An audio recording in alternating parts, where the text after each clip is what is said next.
Just because there is no longer legal support for systemic racism doesn't mean that the harms caused by systemic racism cease to exist. Especially where no measures were ever taken to redress those harms, they often perpetuate themselves through institutional racism.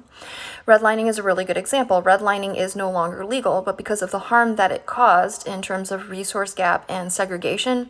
those harms are often perpetuated in institutional racism of financial and real estate practices and are enforced by how we collect property taxes and distribute public resources. School integration is an example of a measure that was taken to redress a harm caused by systemic racism, but because those measures have not been monitored and maintained, there are many school districts in the United States that have resegregated, and that has contributed to the many areas in the United States where the demographic distribution has reverted to looking like it did when redlining was legal, thus causing all of the harm that it did when redlining was legal.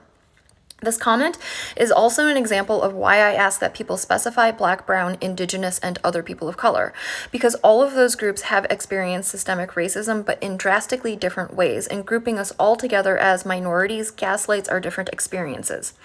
With respect to Native American identity, sovereignty, and treaty rights, this comment is inaccurate.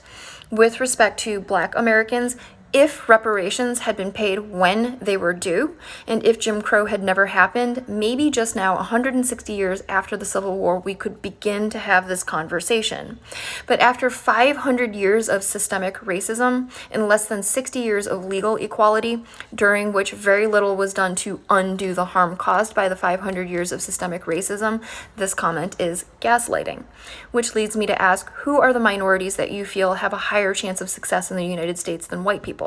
My guess is you would say Asian Americans, and that glosses over the fact that many Asian Americans in the United States now are not themselves or descendants of the Asian Americans who experienced systemic racism.